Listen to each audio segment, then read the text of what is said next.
नमस्कार मित्रहो, मी राजेश कोचरेकर आणि आपण पाहताय आपलं आवडतं न्यूज पोर्टल टाइम महाराष्ट्र।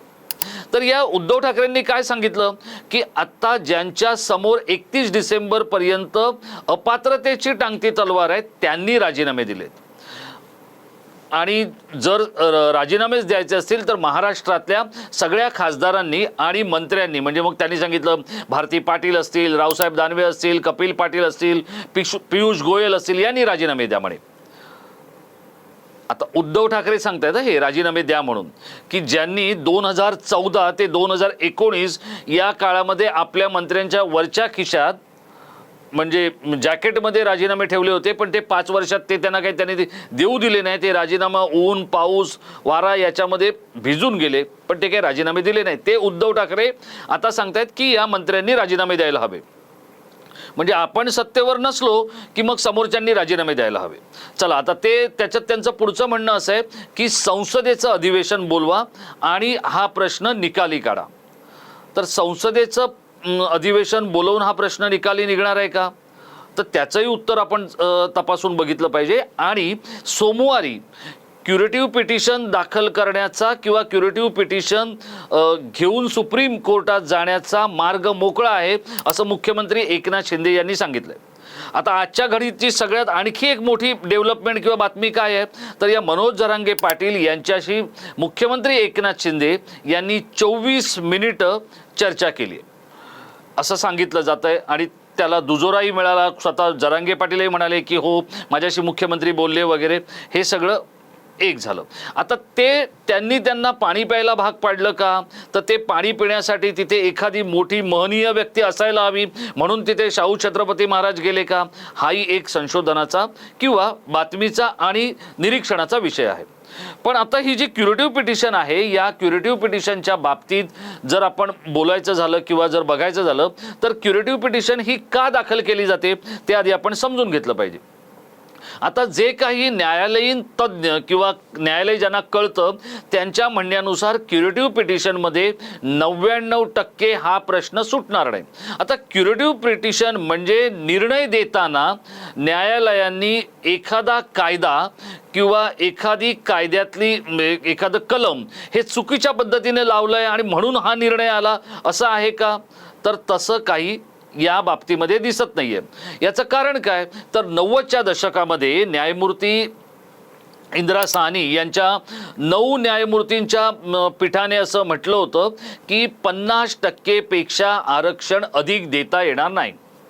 आता 2014 ते 2019 या काळामध्ये केंद्रामध्ये मोदींचं सरकार होतं, आजही आहे, हे आता त्यांना हॅट्रिकचे वेध लागलेत। तर या नरेंद्र मोदींनी या 50%च्या वरती इकॉनॉमिक म्हणजे EWS म्हणजे ज्यांची आर्थिक दुर्बलतेच्या वरती जे लोक आहेत किंवा आर्थिक दुर्बलता ज्यांच्या वाट्याला आली आहे अशा लोकांना आणखी 10% आरक्षण दिलं। त्यामुळे झाले किती 60%, तर आता तसेच झालेले आहेत। त्यामुळे आता जे मराठ्यांची मागणी आहे की आम्हाला 50%च्या वर आरक्षण द्या, तर ती मागणी मान्य होईल असं वाटण्याची सुतराम शक्यता नाही। आता हे सगळं करत असताना मग मुख्यमंत्री एकनाथ शिंदे असं म्हणतायत की क्युरेटिव्ह पिटिशन दाखल केली पाहिजे। तर ती क्युरेटिव्ह पिटिशन दाखल करून त्यातून काय समोर येणार आहे, कारण जर समजा कायद्याचा वापर किंवा कायद्यातल्या घटनांचा किंवा घटकांचा वापर म्हणजे एकूणच कायदा चुकीचा अंमलात आलेला नाहीये हे जर स्पष्ट झालं तर पुढे काय, हाही मुद्दा एक राहतो। आता इंदिरा साहनींच्या बद्दलच्या या निर्णयाबद्दल असं हे जे आरक्षण मागणारी मंडळी आहेत किंवा मराठ्यांना आरक्षण मिळावं म्हणून जे सांगितलं जातं त्यांचा दाखला कशाचा आहे, तर तामिळनाडूमधल्या 69% आरक्षणाचा। पण हे तामिळनाडूमधलं 69% आरक्षण हे न्यायमूर्ती इंदिरा साहनींचं जे खंडपीठ आहे 9 न्यायमूर्तींचं त्याच्या आधी झालेलं आहे। मग आता हे जर सगळं बदलायचं असेल तर पुन्हा संसदेत जावं लागेल आणि संसदेत जात असताना जर समजा ते शेड्यूल 9 मध्ये टाकलं, शेड्यूल 9 हा आपल्या घटनेशी संबंधित एक विषय आहे आणि त्याच्यामध्ये जर ते टाकलं तर या शेड्यूल 9 मध्ये टाकत असताना अधिकारांचा हनन करणारा जर एखादा मुद्दा त्याच्यामध्ये मूलभूत अधिकारांचा हनन करणारा जर त्याच्या आलेला असेल तर तो त्याच्यामध्ये टाकता येतो। पण हा शेड्यूल 9 मध्ये जर याचा समावेश करायचा असेल तर त्यासाठी ही वेगळी कवायत करावी लागणार आहे.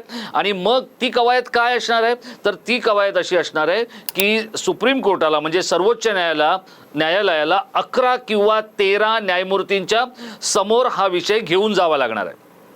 बघा हा, हे जितकं वाटतं तितकं सोपं नाही. हे नेते काय करतायत, हे नेते मग ते उद्धव ठाकरे असो, एकनाथ शिंदे असो किंवा इतर आणखी काही कोणत्याही पद्धतीचे नेते जे आहेत, ते लोकांना जी वस्तुस्थिती आहे ती सांगायला तयार नाही आहेत. कारण प्रत्येकाची समीकरणं ही राजकीय आहेत. आता हे मी म्हणण्याला आधार काय आहे, तर हे म्हणण्याला आधार हे काही आत्ता एकनाथ शिंदे मुख्यमंत्री पदावर बसले आणि 1.5 वर्षात हा आरक्षणाचा भडका उडाला असं नाही आहे. कारण जर समजा या पद्धतीत मराठ्यांना इथे आरक्षण दिलं तर पंतप्रधानांसमोर एक नवी ॲसिड टेस्ट समोर येणार आहे. ती म्हणजे हरियाणामध्ये गुज्जरांना आरक्षण लागणार आहे, ते तिथे पेटलेले आहेत. मग जर समजा उत्तर प्रदेशामध्ये गेलो आपण तर तिथे जाटांना आरक्षण लागणार आहे. तर या ज्या सगळ्या गोष्टी सुरू आहेत, या गोष्टींचा जर आपण विचार केला तर केंद्र सरकार असो, संसद असो, आता संसदेचं एखादं अधिवेशन बोलवून हा प्रश्न मिटेल असं आपल्याला तरी वाटतं का? तर ते जेव्हा आम्ही या सगळ्या अनुषंगाने कायद्याचा, न्यायालयाचा, सुप्रीम कोर्टाचा अभ्यास करणाऱ्या अनेक मंडळींशी बोललो तेव्हा त्यांच्या म्हणण्यानुसार ही इतकी सोपी गोष्ट नाही आणि ती आता देणं हे खूपच कठीण आहे. पण हे नेते वेळ मारून नेण्याचा प्रयत्न करत आहेत आणि तोच या मराठा समाजासाठी सगळ्यात घातक विषय. आता जर समजा 13 किंवा 11 न्यायमूर्तींचं जे एक खंडपीठ बनवायचं म्हटलं तर तीही गोष्ट किती कठीण आहे हे मी आपल्याला सांगतो. सर्वोच्च न्यायालयामध्ये ज्यांनी 4 किंवा 5 वर्ष काम केलेलं असतं अशा लोकांचं एक खंडपीठ किंवा अशा न्यायमूर्तींचं एक खंडपीठ बनवलं जातं. आता सर्वोच्च न्यायालयामध्ये जे न्यायमूर्ती आहेत त्यांची संख्या आहे 30च्या आसपास, म्हणजे 27 ते 30च्या आसपास ही न्यायमूर्तींची संख्या आहे. आता याच्यातले 11 किंवा 13 जर न्यायमूर्ती निवडायचे म्हटले तर ते त्या तेवढ्या अनुभवाच्या, तेवढा कायद्याचा अभ्यास केलेले, तेवढा वेळ देणारे असे न्यायमूर्ती यासाठी येणं गरजेचं आहे. आता आणखी सरकारने एक नवा गोंधळ काय घालून ठेवला आहे, तर 3 न्यायमूर्तींची एक समिती बनवलेली आहे जी इथे राज्यामध्ये बनवलेली आहे. त्यामध्ये कोण आहेत, तर त्यामध्ये आहेत न्यायमूर्ती संदीप शिंदे, त्याचप्रमाणे न्यायमूर्ती MG गायकवाड आणि न्यायमूर्ती दिनेश भोसले. आता या तिन्ही लोकांची जात एकच आहे, मराठा. मग आता समजा यात एकाच जातीचे लोक घेऊन मराठ्यांना आरक्षण देण्यासंदर्भातला जर मुद्दा समोर आला तर तो मुद्दा महाराष्ट्रातल्या, जरी महाराष्ट्र पुरोगामी असला तरी सामाजिक निकषांवर आणि सामाजिक कसोट्यांवर टिकणार आहे का, हा देखील एक तितकाच महत्त्वाचा मुद्दा आहे. आत्ता उद्धव ठाकरेंना पत्रकार परिषद घेऊन मंत्र्यांनी किंवा आमदारांनी राजीनामे द्यायला हवेत असं म्हणणं सोपं आहे. आता ह्याच्यात झालंय असं की मनोज जरांगे पाटील यांचं आंदोलन चिघळण्यासाठी जी काही मंडळी किंवा त्यांनी आंदोलन चिघळेपर्यंत करावं असं म्हणणारी जी काही मंडळी होती ती आत्ता गायब आहेत. ती कोण आहेत हे समजण्या इतके आपले प्रेक्षक तर जाणकार आहेतच, दक्ष आहेतच, त्यांचं या सगळ्या गोष्टींकडे लक्ष आहेच. तर ती मंडळी कोण आहेत हे देखील आपण बघितलं पाहिजे. आता शरद पवार काय म्हणतायत, शरद पवार असं म्हणतायत की जरांगे पाटील आणि सरकारचं जे ठरेल ते आम्हाला मान्य आहे. आता जरांगे पाटलांची मागणी काय आहे, ते आता काय म्हणत होते की बाबा मराठ्यांना कुणबीमधून आरक्षण द्यायला पाहिजे. आता कोकणामध्ये म्हणजे रायगड जिल्ह्यातल्या मराठ्यांनी असं एक भूमिका घेतलेली आहे की आमच्या जातीसमोर कुणबी लावू नका. जर एका बाजूचे लोक असं म्हणतील की आमच्यासमोर कुणबी लावू नका, दुसरीकडचे लोक म्हणतात की आम्हाला कुणबीमधून आरक्षण द्या.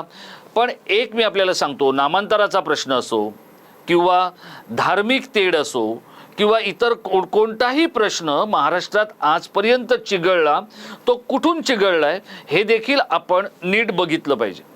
आता जे काही नेते आहेत किंवा जे काही पुढारी आहेत त्यांच्यावर बहिष्कार टाकून त्यांची घरदारं जाळून आरक्षणाचा प्रश्न मिटणार आहे का, तर तो मुळीच नाही. आता याच्यातला दुसरा मुद्दा असा आहे की ज्या दिवशी या अंतरवाली जराटीमध्ये गोळीबार झाला त्यानंतर पोलीस अधिकाऱ्यांच्या बदल्या झाल्या, पोलीस अधिकाऱ्यांना निलंबित करण्यात आलं. आत्ता गडबड बघा काय आहे, गडबड अशी आहे की आत्ता पुढाऱ्यांची घरं फुंकायला सुरुवात झालेली आहे, गाड्या जाळायला सुरुवात झालेली आहे. आता नेते जे काही भोगतायत किंवा त्यांच्या वाट्याला जे येतंय त्यासाठी पुढे यायला पोलीस तयार नाहीत. आता कलेक्टर किंवा SP हे काय म्हणतायत की सरकारचा स्पष्ट आदेश येऊ दे. ज्या वेळेला तिथे गोळीबार झाला त्यावेळेला सरकारमधल्या एका वजनदार नेत्याने तिथले जे पोलीस अधीक्षक आहेत तुषार दोशी, ज्यांना नंतर त्यांच्यावर कारवाई झाली, त्यांना काय सांगितलं होतं की स्ट्रिक्ट ॲक्शन घ्या, स्ट्रॉंग पावलं उचला. त्यामुळे तिथे गोळीबार झाला आणि त्याच्यामधून जे काय समोर यायचं ते आलं, प्रकरण चिघळलं. आत्ता पोलीस डुलक्या काढतायत किंवा पोलीस हे सगळं शांतपणे बघतायत असं चित्र आपल्याला बघायला मिळते. आणि हे जर सगळं सुरू झालं तर मग मात्र मराठ्यांच्या समोर किंवा या आरक्षणाच्या समोर अजून आणखी खूप मोठा यक्ष प्रश्न उभा राहणार आहे. आता इंदिरा सानींचा जो निर्णय आहे तो निर्णय फिरवता येणार आहे का, आणि तो जर फिरवायचा असेल तर तेवढी कवायत करायला वेळ जो लागणार आहे तो वेळ द्यायला मराठा समाज तयार आहे का. आता काही मंडळी असं म्हणतायत की 70 वर्षात घडलं नाही, 50 वर्षात घडलं नाही, महाराष्ट्रात 60 वर्षात घडलं नाही. हे खरं आहे, पण हा मराठा आरक्षणाचा जो मुद्दा आहे किंवा जो गुंता आहे तो जितक्या लवकर ही सगळी आंदोलन करणारी मंडळी किंवा हे जे आपल्या सोयीप्रमाणे जगणारे पुढारी आहेत तेच जे सांगतायत की नाही आत्ताच्या आत्ता सांगा, आत्ताच्या आत्ता करा, याने हा प्रश्न सुटणार नाही आहे. तो आज एकाच्या डोक्यावरून उठेल आणि दुसऱ्याच्या डोक्यावर जाऊन पडेल. त्यामुळे जसं उद्धव ठाकरे म्हणतात की एका उपमुख्यमंत्र्यांना डेंग्यू झाला आहे, दुसरे उपमुख्यमंत्री महाराष्ट्र सोडून दुसऱ्या राज्यात आहेत, आणि हे जे काही मुख्यमंत्री जे काही सांगतायत, आज पहिल्यांदा एक गोष्टीचं कौतुक उद्धव ठाकरेंचं करावं लागेल. ते असं म्हणाले की मुख्यमंत्री जर हा प्रश्न सोडवणार असतील तर आम्ही त्यांच्या बरोबर आहोत, आम्ही त्यांना सहकार्य करायला तयार आहोत. ही एक चांगली गोष्ट घडली.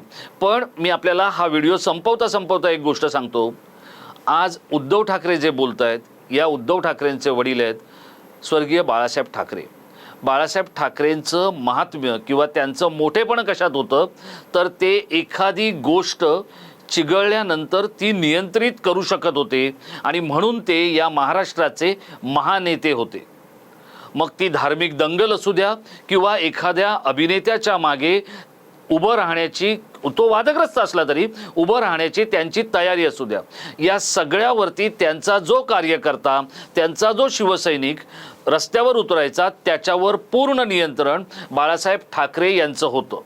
आणि ते आता कोणत्याही नेत्याचं नाही, ते मुख्यमंत्री एकनाथ शिंदेंचं नाही, ते शरद पवारांचंही नाही, ते मातोश्रीमधून सणावाराला बाहेर पडणाऱ्या उद्धव ठाकरेंचंही नाही.